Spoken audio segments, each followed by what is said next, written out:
you in the news for March 21st, 2025. I am Brett Burney from appsandlaw.com.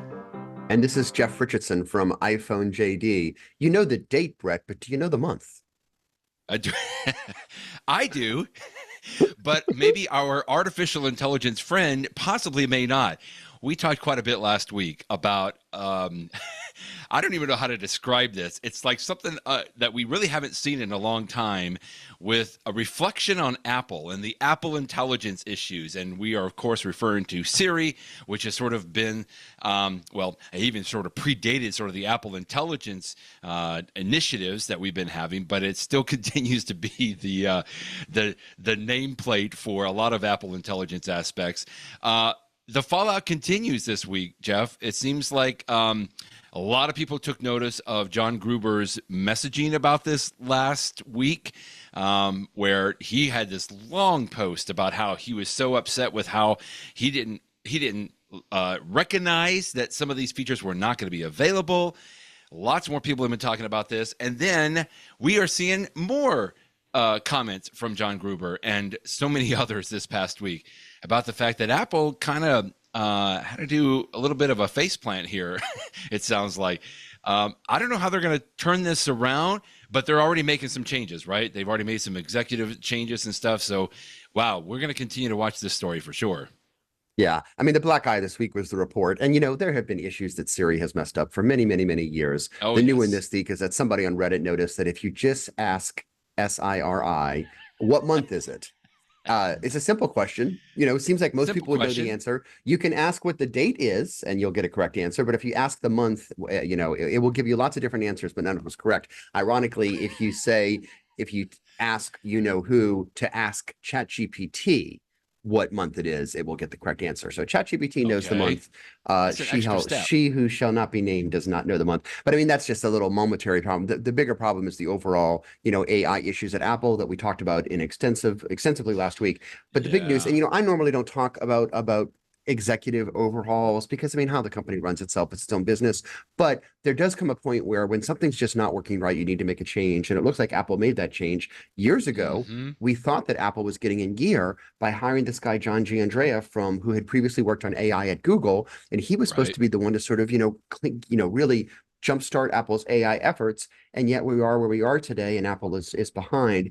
And so they have replaced, according to Mark Gurman of Bloomberg, they replaced him with Mike Rockwell. Mike Rockwell was one of the superstars at Apple. He's the one that has really, spirited the entire Apple Vision Pro effort.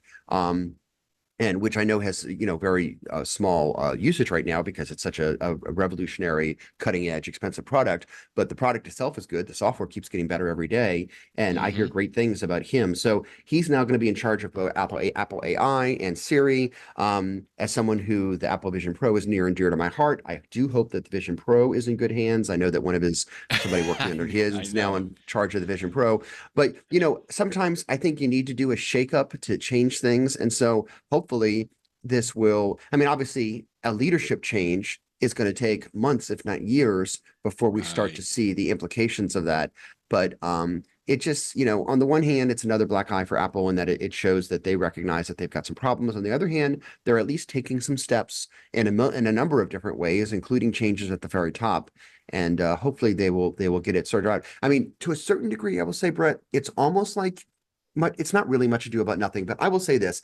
I think that AI is the buzzword right now. And there are some very practical things that you can do with AI right now that are totally awesome, which is good. But the reality is that AI is more of like something for the future, not unlike the Vision Pro itself. The Vision Pro is cool today, but what really matters is where it's going to be in 5 years from now, 10 years from now. And I feel the same is true with AI. So Apple has time to get its act together. I mean, we all know famously, Apple did not have the first cell phone. There was a Trio and BlackBerry and a million things before. They took their time and then they did it right. Apple did not have the first MP3 player. There were lots of MP3 players out there, and then they came out with the iPod and did it right. So it is okay. It's okay for Apple not to be first. They have a history of that. I'm totally fine with that. They didn't have the first tablet computer. There were Windows tablet computers for years that had problems, and then the iPad came out and really solved it. Yeah. So, they've got time to get their cards in order with the possible exception of the, people that worry about the stock market that's more worried day to day. Right. So, Right. we'll Right. see where this all results. So I'm trying to be glass half full about it and look at this Yeah. as Yeah. positive. Apple realized that they bit off more than they could chew. So last week we talked about how they have, extended some of the deadlines for the things that they promised last summer. And then now with this new announcement of the leadership change, hopefully they are righting the ship. I completely agree with you on all of that, Jeff. I say the only thing that I would say is we feel a little bamboozled because it's like all of those examples you gave, like with the phone or the MP3 player, they waited until they had something that they could actually show. And and I think for me personally, it's like those commercials. We all remember, was it Bella Ramsey, right? That commercial. It's like, if it wasn't like, if there was a chance that maybe it couldn't potentially possibly be ready, just don't show us that commercial. Don't show that. And I think that's where it's coming from, because that's almost like I'm taking it personally now. I totally agree with everything, and you're right. And I do believe, and I do completely agree, Apple is going to get this around. They have got so many resources that I know that they're working on it. The executives at Apple are not happy about this. I mean, this is what John Gruber is referencing, is the meeting of the top 100 executives at Apple, that they've just had this meeting, and I'm sure there was all kinds of stuff getting slung around that room. So I know that they're working on it, and I have confidence that they will turn it around. It's just that I almost wish they would have waited a little bit longer and not just given us that hope, that because it seemed like it was there, that all the announcements from last July, and I would have been a little bit more comfortable with that, I think. That's the biggest mistake, Brett. It's not the Yeah. substantive issue of how far Yeah. along You're they right. are with AI, because that's the part that's Right. going to be okay in the long term. It is the Right. own goal. It's something that's very uncharacteristic for Apple. They don't pre-announce products. Exactly. There's been very rare examples of them. We got to think of what was that magnetic charging pad that the something power that they announced that they never ended up being able to ship. Oh I my mean, there's so goodness. few examples. They normally Yeah. don't announce something until it's ready, and then when they do, they say, Right. and you can pre-order it starting this Friday. That's the typical Apple. It's unlike other companies. And so I think that Exactly. they felt pressured by Wall Street, the tech press, to say something in the AI arena, because so many other people were talking about it. Right. And they bit off more than they could chew. If they had just remained quiet about this, if they had not overpromised, then they'd be in the same situation, but they wouldn't be getting all the bad press. So, I mean, hopefully it was a learning experience for the company. It's certainly a learning experience for all of us, that, you don't want to pre-announce things too early, because things change, and then you can't do what you said for legitimately good reasons. But now Right. people feel like you say, so they were promised something that wasn't delivered. So we shall Well, see. John Gruber is not the only one taking Apple to task. You had another story here from Jason Snell, who is always very, very balanced, I believe, in just his Hmm. coverage on everything. But he did a little experiment comparing his Apple TV, the actual device, the Apple TV, to a few other popular streaming devices like the Google TV. He had Roku in here, Amazon Fire TV, because he was like, it hasn't been updated. Or I think it was a comment made by Mark Gurman again, that the Hmm. Apple TV had not been updated since 2022. So Jason thought, well, okay, you know what? I'm going to give some others a chance, because he lives in the Apple TV ecosystem, it sounds like, for a lot. But I just thought that was very balanced the way he went through all of this, explained, his experiences with these other streaming devices, and ultimately came back around to the Apple TV for a Yeah. variety of reasons. But what a great little read of a story here.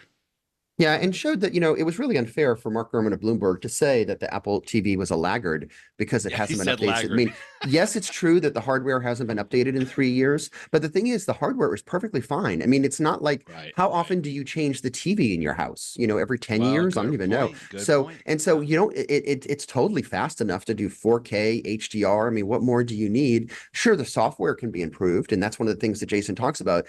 But I think that the box itself is fine. If they want to improve it, that's fine. I'm sure there'll be some new features, but I mean, it's totally fine. I'm perfectly fine not having to buy a new box, because the current one is fine. But what really intrigued me about the article was, maybe it was Mark Gurman's comment that prompted Jason Snell to write this article. But what I Hmm. really loved was his look at sort of the state of the art, because like I said in my post, I've been using an Apple TV box for so long. I mean, even longer than I've had an iPhone, that I haven't paid much attention to the market. I mean, I vaguely look at it, but I certainly haven't used any of these other devices. So it was interesting for Jason to use them. And, so many of these devices are, poor design, and they've got that the Amazon one is particularly horrible for having ads everywhere. Yes. I mean, he parts it even when you just first turn it on, you see like like a TV ad, and he has the picture of it. It's He has a Mancini's picture. Sleep World. I mean, the last thing you want to do when you watch TV is turn on your box and you have to watch a commercial for a mattress company before you can While it even start boots to up. watch something. Right. Oh my Right. goodness gracious. But putting that aside, one of the things that these other boxes do that the Apple box has not done, and I actually think he's right about this to feature it, is there's all of these, quote unquote live channels. They're just streaming channels. Sometimes they Mm-hmm. call them fast channels. There's all these acronyms, but it's just the idea that you could just turn on a channel and just start watching what's currently on. And there are tons of them that are out there. Roku sort of started this innovation, and there's now tons of Yeah. them. And there's not really, I mean, on the Apple TV, you can download an app and then you can stream that app, and that's fine. But what they don't have is like a grid, like a typical TV grid, saying, here are 50, 100, 600 channels, and here's what's streaming on it right now. And so you can Right. just sit down and just watch something. And so that's a feature that these other boxes offer that Apple doesn't really offer it the same way. And I think he makes a good point on it. Now, another suggestion that Jason says, and I don't know if I agree with this one, Brett, I'm curious what you think.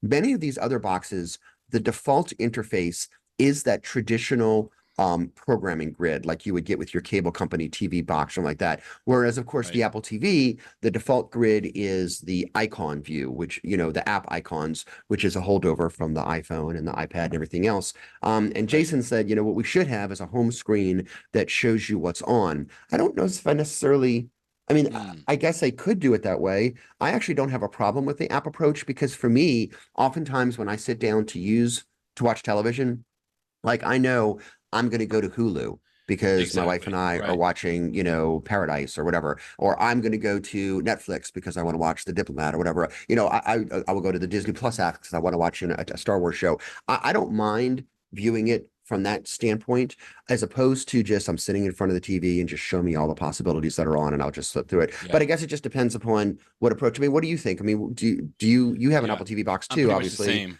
Yeah, Uh-huh. yeah. But and it's funny because I remember the day where we had an older Apple TV. We still had a Roku connected to the television. Uh-huh. And because I would maybe want to watch Netflix through the Roku device, but then there would be an app that I would have on my phone that I would basically stream from my phone and AirPlay it through the Apple TV. Now, all of that's kind of gone away. I only use the Apple TV, and I like it. And I'm exactly the same way. In other words, all of my programming, whether I go to Hulu or Disney or Amazon Prime or Netflix or YouTube or any of those, we just boot up the Apple TV now. And I think Me Apple, too. I don't know that Jason really went through this, and I don't think this was the target of his comments, but I think that has improved from that. And to me, it makes it a more all-inclusive experience, and being able I just turn on the Apple TV and then I head to whatever system or environment that I want to go to watch the show, exactly what you were describing. I feel like if I came up and turned on something like this, he's got one of these images here from Google TV, that to me looks like I'm in a hotel room, turned on the television, and I've got like a whole Yeah, grid of yeah. all these channels. And I don't want that. It looks old and outdated, and frankly, it's just too overwhelming. Like I don't want to scroll and scroll and scroll and scroll and scroll through 533 channels. I just want to go straight to, okay, we were watching, this show, it was the Night Agent on Netflix.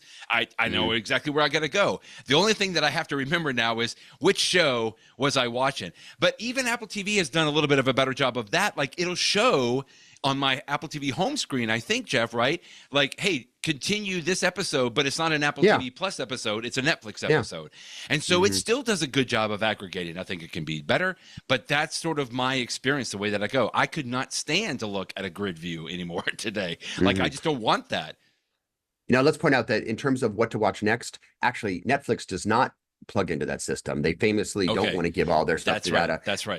Yeah. But the other ones do. Which And is I like the wrong, fact but- that, like you say, I can go to the TV app and it will suggest that I continue watching something on Apple TV Plus or continue watching something on, Amazon Prime or Hulu or one of the other ones or Right. DirecTV. In fact, my quote unquote TV is DirecTV, the satellite, but I almost never switch over to my DirecTV box You never because go. there's a DirecTV app on the Apple TV. And the few times that I want to watch live TV because I want to watch the local news or something like that, I just go to the DirecTV app and then watch my channel there. So I really 99% of the time live in it. So anyway, it was an interesting article by Jason to have a sense of what the rest of the world is. But it's also nice to know that, you know, especially if you're in the Apple ecosystem, that the Apple TV continues to be, you know, the one to use. That's it. And he just came back to it and said, you know, even though there could be many improvements here, just like it, I truly, because we've known Jason for so long and followed him for so long, like I don't think it's just because he's on the fanboy side. It literally, he did a very good job testing all these things, and he just decided that the Apple TV is the better one to go with. Well, let's talk about something that Apple is apparently doing very well. Actually, if it's not artificial intelligence, if it's not the Apple TV, how about a modem? We've been talking about this for several weeks. This was a big deal when Apple put their own modem in the 16E. That's the only phone that it's available in right now. And this was a huge deal, even though it was really under the hood and the vast majority of people, you know, could really care less. They just want it to work, which is a big deal because if the modem didn't work, people couldn't make phone calls. People couldn't be able to use GPS services. And so the fact that Apple was putting in their own modem instead of the Qualcomm modems that they have been using for, you know, decades now, this was a big deal. We're trying to follow this. And this was a great story from Ryan Christoffel at 9 to 5 Mac, where it's not just like somebody's testing it, you know, in their own. This is actually from a company called Ookla, who is something like that's, I think that they're speed test people, right? Or they're affiliated with speed test, which everybody knows, right? If you want to test the speed of your internet, you go to speedtest.net and you could find. Well, they actually ran some tests, and I thought this was a really good report that they found that it's doing really well. There were some areas where it could do better, but in those areas where they could do better, the vast majority of people are just not even going to recognize that there's an issue or it could be better. And so, I mean, to me, I feel like all in all, this is a great report for the Apple modem, the C1 modem. It really is. The initial reports that we heard when the 16E was first released was that it was a fine modem, it was good enough, and there were some high-end features it couldn't do, like some of the high-end 5Gs that most of us never even do anyway. And I was like, okay, well, that's a good report for, you know, at least you're not stepping backwards. But this is the first time, I mean, Qualcomm, if anyone knows speed, it's Qualcomm, because that's what they do, is speed, like you said. And what was this report was so interesting to me because they're saying that at the super high end, the Qualcomm modems can be a little better, but the reality is that when you're getting a great internet connection, great data speed, whether you're, you know, 100 megabits or 120 megabits, you're not going to even notice because it's all super fast. It doesn't make a difference.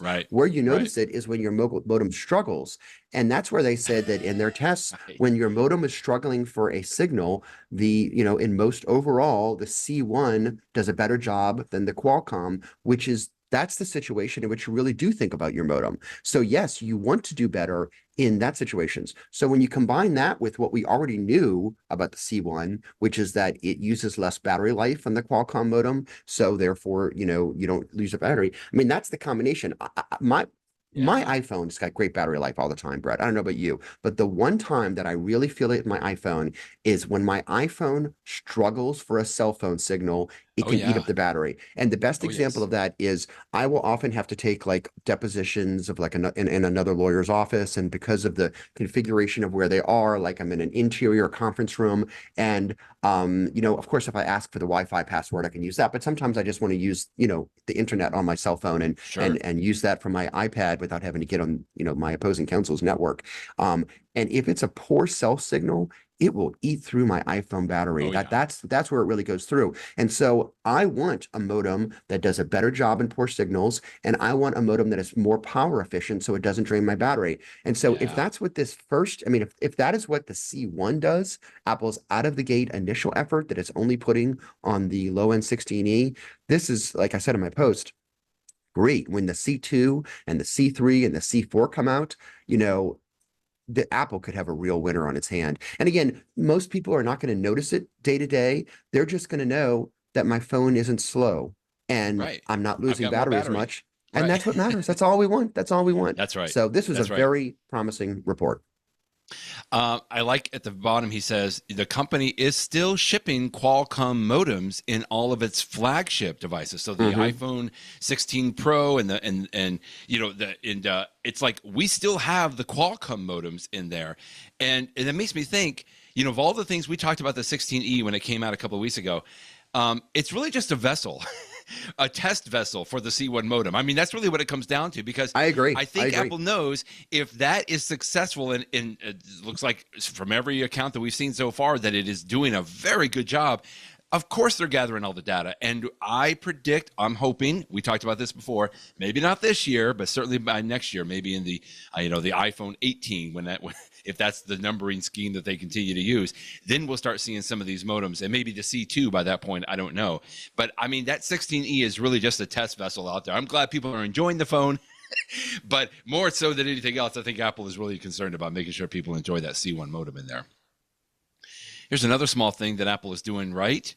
Ryan Christoffel is also reporting that Apple Maps in iOS 18 got a tiny new feature, but boy, this is a big one on here. Yeah. And I feel like it's the difference between searching nearby versus searching near here, which I didn't think that there was that much of a difference, but Ryan does a great job of going through all of this.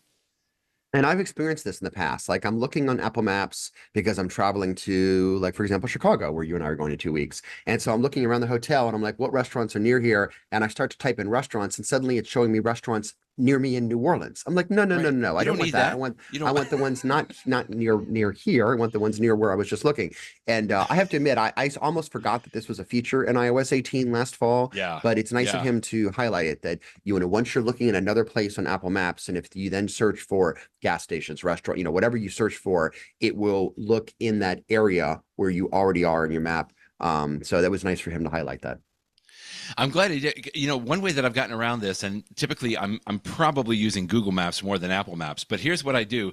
It's like, for example, if I search in Chicago, I'll find like the Hyatt hotel that we're going to be staying at, and then I'll cancel out that search, but leave the map where it is, and then start a brand new search right there for like restaurants in that area.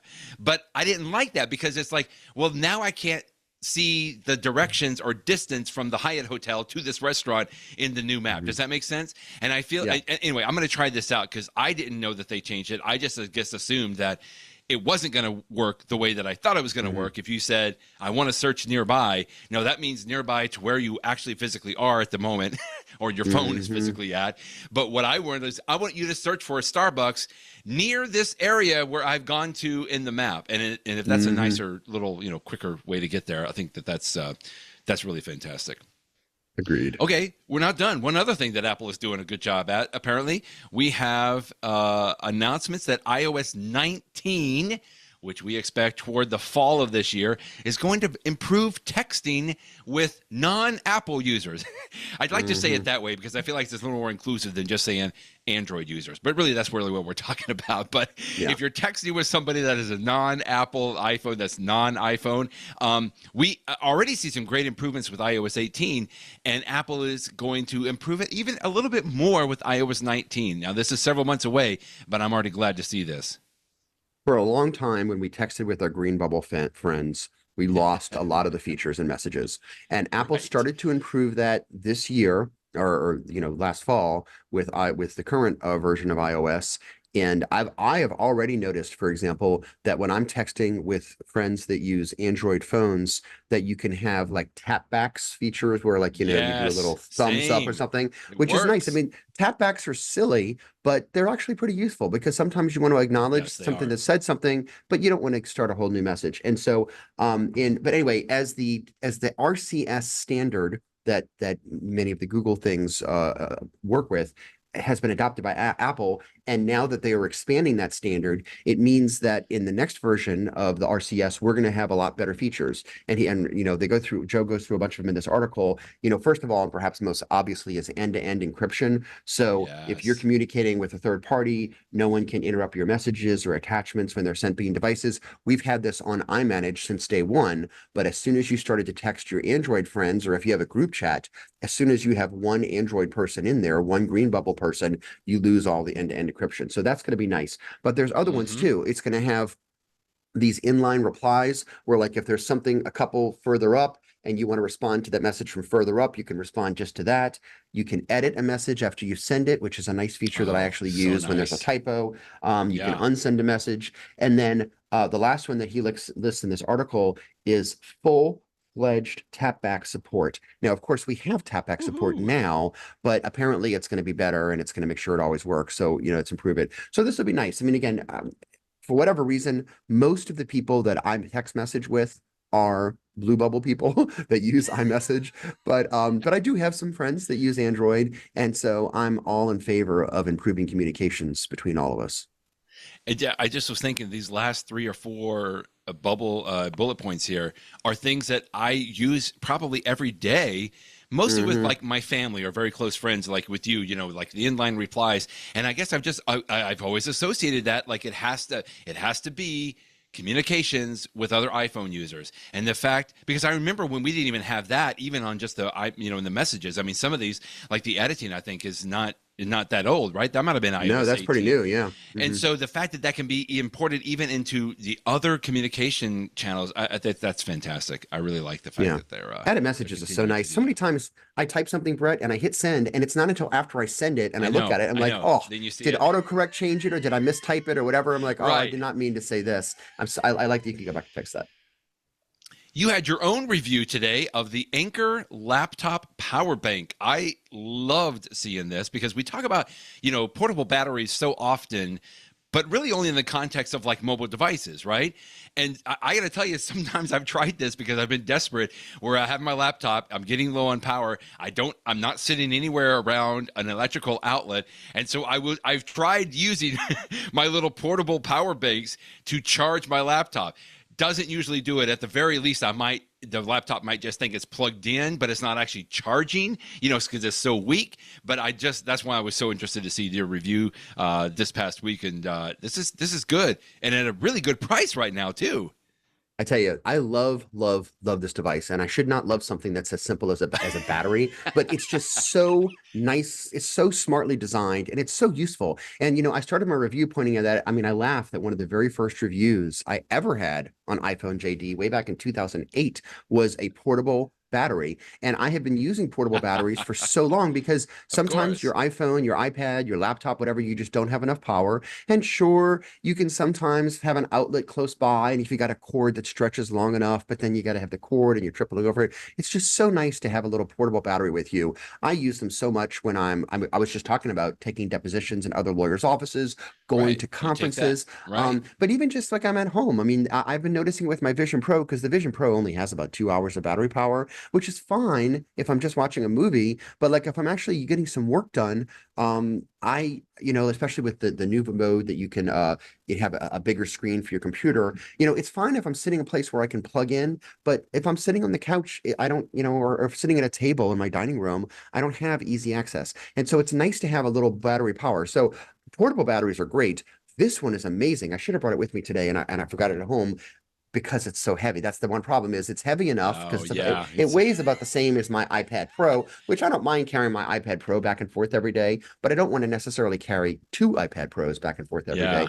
And so I don't keep it in my bag all the time. And right now it's at my house charging. But when you do have this thing, it is just so nice because you just set it down. It's got a nice little rubber foot under it so it can stand up straight and not move over, or you can put it on its side, and you've got so much power. I mean, you could recharge a laptop, you could recharge an iPhone many times over, an iPad, multiple times. You can have multiple devices. I mean, that's what you expect from a battery. But what makes this one cool is it's got these 2 built-in cords. The one on the top, which is, stretches out, which is so cool that it tucks away when you don't need it. And then, you can extend it out. And then even the lanyard, the carrying case on the side, doubles into an extra little cord. And so it's I mean, I just find it so useful to not have to go hunt down a cord. It's just built in. You just carry the battery. And that alone would make me love this thing. But the display on it, to have a display and a battery, and I know that we've seen batteries have this for the last few years, but this is the first time that I've owned one of these, and it is a crisp, very nice display. It's got green when it's getting in charge. It's blue when it's sending out charge. You can see what device is charging, what ports are you using, how fast is it. One of the best things is when you plug it in to recharge the battery, it will actually tell you, here's how many minutes you have left before I'm going to be fully charged, and what I am now. So I know, like, I want to plug this thing in, I want to take it. It's going to be ready in 30 minutes. It'll be fully charged, or it'll be charged enough. Everything about this battery is awesome. The only downside is it's a little heavy, like I said, but it's worth it for the trade-offs. And it's $100. So it's really useful. I originally bought it mostly for my Vision Pro, but I've since used it extensively. And again, I shouldn't be excited about a battery, Brett, but I love this thing. It is it's a great device. I love it. Look at that. Yeah. And it's now, you can get it. So you purchased it at $109, but it looks like right now you can get it for just under $100, $99.99. There's a code on the Amazon website here where you can put that in and get it for, some people may say $100. But you know what I think about when you both with the price and number two with the weight?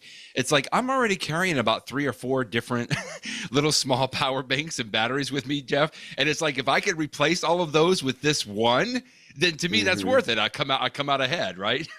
And you can charge multiple devices at once. Yeah, it's really nice. On the price, I actually bought it at $94.99, which was a temporary sale price. And then it went up, but the list price is $110, and there's a coupon on Amazon to bring it down to $100. So whether you pay $95 like I did or $99, I mean, that's the same. But the point is, it's about $100, and it's totally worth it. So I give it a huge thumbs up. I'm going to be taking it with me to Tech Show in 2 weeks. I have another conference after that. I might have to get one for that I used it in a deposition earlier this week. I'm using it all the time. So big thumbs up. Beautiful stuff. Okay. Let's do an in the show segment, but my friend, you cannot provide any spoilers. Today is the season finale of Severance season 2, and I have not seen it because I'm better at waiting than some of my friends. Because little known fact, like even though it comes out on Friday, Apple actually releases it like 11 p.m. at night on Thursday or something like that. So you stayed up, you said, and watched the season ending.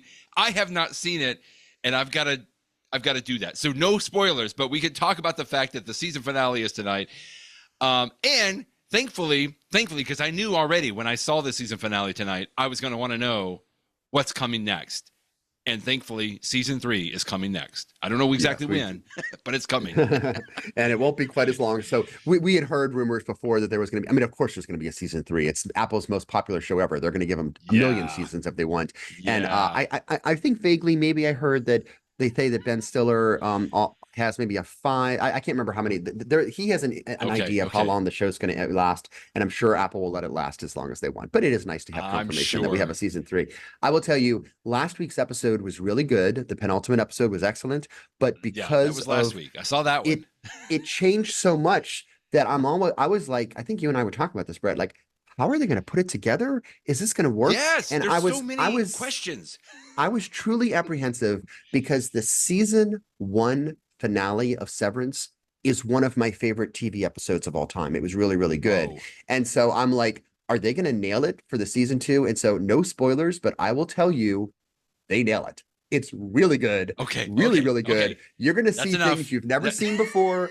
And it is so good. I loved it. There better be some goats involved. Don't tell me, but there better be some goat questions answered there. Those who enjoy goats will be happy. And it was really good. I'll say, I am not the sort of person that will speak out loud at my TV. And I was sort of laughing at myself because there were a number of times during the episode that I found myself yelling like everything like, watch out, or oh my goodness, or laughing out loud. And then I laughed at myself because I was just having such a visceral reaction. So thumbs up. You're going to love it, Brett. Oh, it's so good. So good. Another show that probably Apple would allow as many episodes as they want would be Ted Lasso, which was weird because there were 2 seasons, right? And then we had this 3rd season that Jason Sudeikis, right, wasn't going to be in, which I thought was like weird. Like, how do you call it Ted Lasso when there's not even a Ted Lasso? And now we have a season 4 announced that apparently he's coming back in.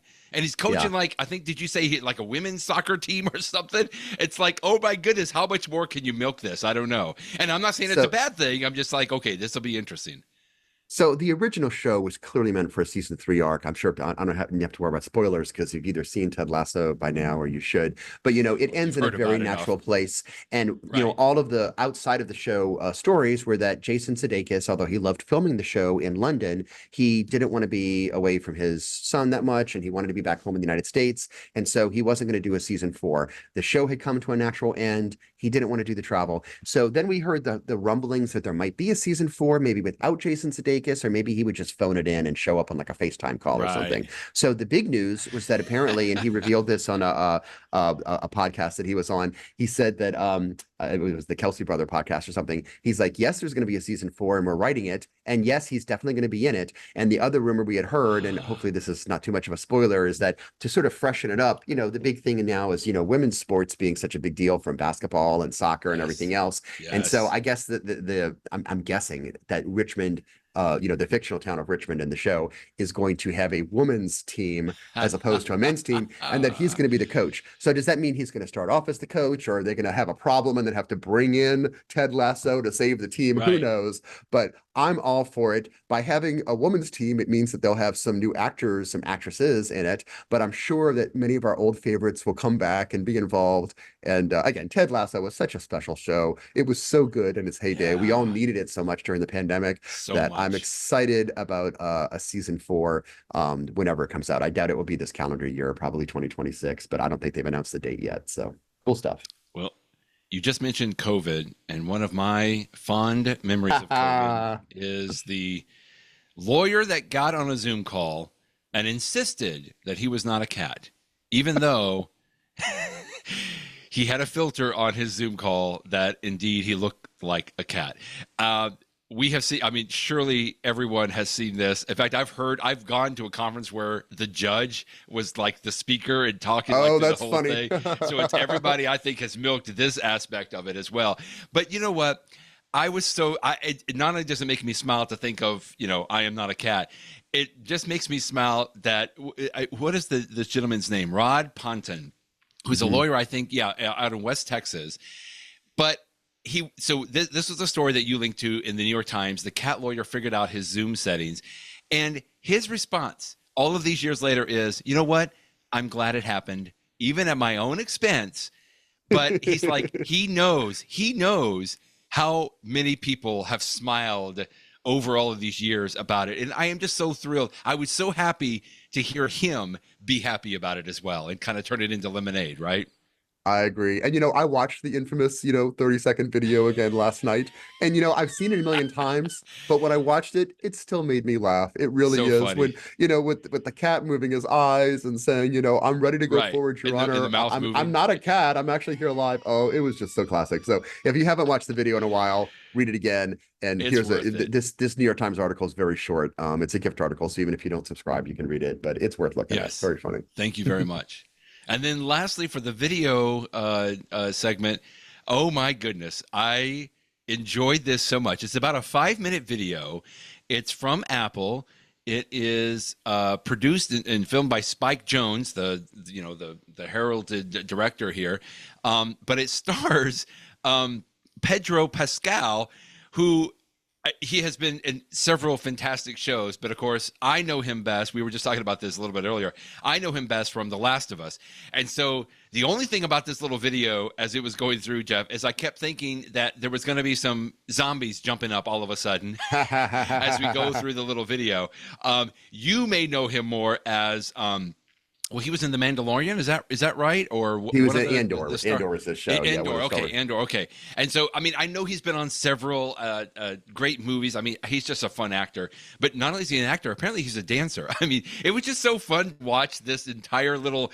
There's not a whole lot of vocals or text, that goes on in here, but just a fun little video worth watching. I just love the style that it's put in and the dance moves and everything. Really good. My wife and I were talking about this one this morning over breakfast. It's the only knock on it is that it's probably a little long, although I don't mind it. It's worth watching. I don't mind that. But and I'm sure Apple's going to cut this into 30-second, 60-second versions to be running as commercials on TV and stuff like that. But I didn't mind the length because it's so nicely done. The colors, the videos. I presume it's all CGI, but it's just so nicely done. And Pedro Pascal's emotions through his face are just so good. He's an incredible actor. If I remember correctly, he was a very popular actor in, I think, Mexico, but I had never heard of him. And then he was in one of the Star Wars films. I guess it was Rogue One. And then, of course, he was in Andor, which was amazing, like the best of the Star Wars TV shows. And then, as you say, The Last of Us. So I've now seen him in a bunch. My wife had not seen him before. But one funny thing is he's an actor He reminds me of Hugh Jackman. When I first saw Hugh Oh, Jackman, yeah. I thought of him as being a great actor that was very serious. And then I learned years later that he's actually an amazing singer and dancer and is a huge Broadway person. And I'm like, oh my goodness, how do I, take Wolverine? And How do you take also he is Wolverine? this Right. amazing, and it's the same thing. So Pedro Pascal is this amazing serious actor who's been in all these serious roles, like fighting zombies and stuff. But the guy can dance, the guy can be funny, and you see it in the video. So I'm sure Apple spent too much money on this commercial. But the funny thing is, I know Worth it it. reminds me, we've seen commercials for way back when, the iPods of, the silhouette people dancing around. Yeah, you're We have right. seen commercials. Apple's done so many different variations in the theme of walking down the street wearing AirPods, and it used to be, others in the past, that I love that they found to take the same genre and do it. Obviously, when you have an amazing actor, an amazing director like Spike Jonze, they could do something really special, and they Yeah. did a great job with this. So it's really fun to watch. If you haven't seen it yet, I absolutely big thumbs up. It's worth watching. A little long, but still really good.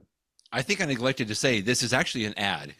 It's an ad. Yeah, it's I an mean, ad for but AirPod it's for so noise beautiful. cancellations. Yeah, Right. exactly. But it's such a way done in a beautiful artistic manner that I don't even think of it. I mean, I know it's an ad. I know what's going on here, but I'm watching everything else, and it's just like that sentiment that you take away from it is really good. The way that they did that, I thought that was excellent. Thanks for always putting some kind of a fun little video at the end, Jeff. That's always fun.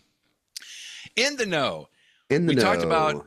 I am not a cat Zoom video. So I thought I'm going to share a quick little tip that I have with using Zoom on my iPhone.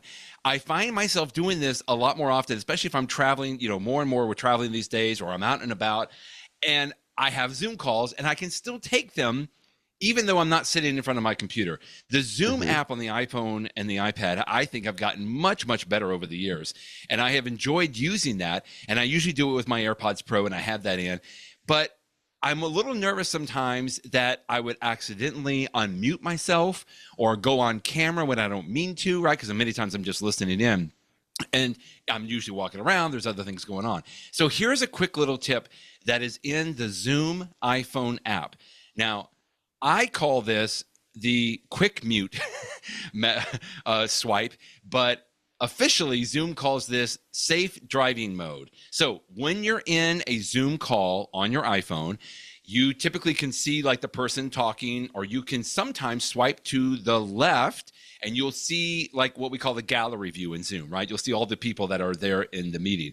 But if you swipe back to the right, so you're at that main screen, so that you're seeing either the person talking, or you're seeing like if they're sharing their screen, you're going to see that there. But if you swipe again to the right, that's how you can go into the safe driving mode. So when you're in a call, you can tap the mute button or the camera on and off button at the very bottom. Now, I have my controls showing on my screen all the time, so I can quickly get to those mute buttons down there.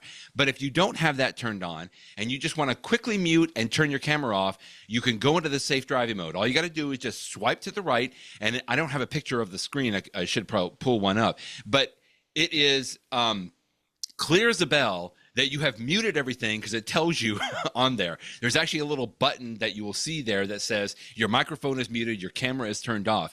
And there is no way that you are going to be unmuted until you actually swipe back to the left to get back to the main meeting.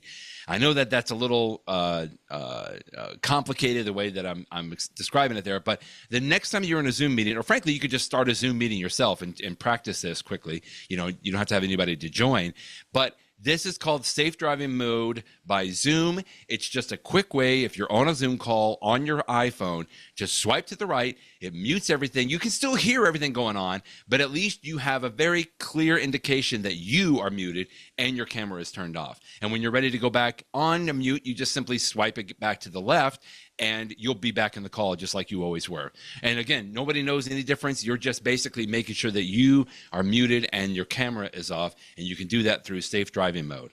Although, like I said, I like to call that the quick mute function on that as well. I had never heard of this before in my life, and this is good. Okay. The few times that I have done a Zoom call in my car, and I have had to do it from time to time, because I'm using the CarPlay app. Yeah. Yeah. That's the interface that I'm doing it. But what you're talking about is what's on the actual iPhone face. So if you happen to be a person that has your phone mounted in your car or otherwise, that is useful. I mean, I've definitely been in Zoom calls before where the other person, didn't realize that they were, they're driving around and they think they're on mute and they're not, and it's a background noise and it's annoying and blah, blah, blah. So I had never heard of this before. Thank you for sharing it. Very cool. To be clear, and this is why it's a little clear, I don't know that I ever hardly get on a Zoom call in the car. I'm sure that I do sometimes, but that's why I think this is silly. I mean, I know why Zoom calls it safe driving but you can use it no matter where you are. I don't use it ever when I'm driving. This is when I'm just like, I'm walking around, I'm in the airport, like I just don't want to be in front of my computer. So I'm walking outside with a dog or something and I'm on a Zoom call and I'm using just my phone. So yeah, Zoom calls it safe driving mode, but don't think you have to be driving to be able to use it. I use it anytime that I'm joining a Zoom call from my phone. Good tip. I appreciate it. Okay, so my tip of the day is I did not come up with this tip. I found an article in Gadget Hacks this week by, and I'm going to butcher this name, Jovana Nobovevsky. She's from Serbia, and she writes really good articles. But anyway, but she said the iPhone Compass app is more useful than you think. And I'm like, come on. The Compass app, I mean, talk about an app I never really use. I guess the stock app I use, even the stocks app I use even less. But this article points out all these cool things, and it's like, oh, this was a nice refresher. And so I just want to sort of run through them. The most, you open up the Compass app on your iPhone. Of course, we all know it's got like the little compass screen on it. And of course, it shows you can point it around and it gives you your direction in degrees. That's what a compass is. It can be the number direction or it can be the cardinal direction, north, south, east, west. But, and that's interesting. I live in a city, New Orleans, where nobody uses the directions north, south, east, or west because of the weird way that the city is shaped with the river. People in New Orleans say you're either towards the river, Mississippi River, towards the Lake Pontchartrain, or you're uptown or downtown. Those are the four directions in New Orleans because as the city moves, we have parts of the West Bank that are east of the East Bank. It makes no directions. But anyway, the Compass app is interesting. And so those are the features that you knew about. But some other things that were in this post that I did not know about. One of them is you can lock your heading by tapping the compass face. So if you're hiking or something else, if you're like, I want to go specifically this direction, point yourself in that direction and then tap once in the middle of the circle. And then when you do that, as you move, you'll see like this red line left or right, and it helps you to stay on track. And you're showing it in the picture on screen right now, so you can stay on track. I'm like, oh, that's sort of nice to know in case you want to do that. If you go to the settings app, you can change the compass to switch between true north and magnetic north. And if you understand the significance of that, it's good to know. That makes no difference to my daily life, but whatever. That's from nice to know. High school. Here's a cool thing though. There have been times, especially when I'm using I'm trying to find something like Google Maps or elsewhere, that I want to know my precise longitude and latitude. I generally know that the city of New Orleans is 30 north, 90 west. In fact, 3090 is a phrase that we often use in New Orleans. Everybody knows 3090 refers to New Orleans.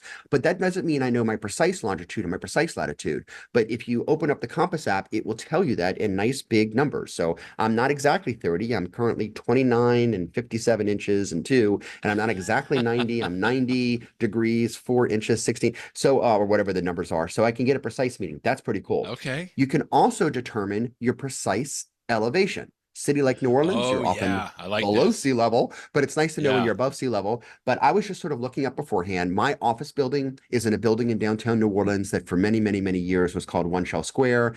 It's currently called the Hancock Whitney Center, but my building is 697 feet tall, according to Wikipedia.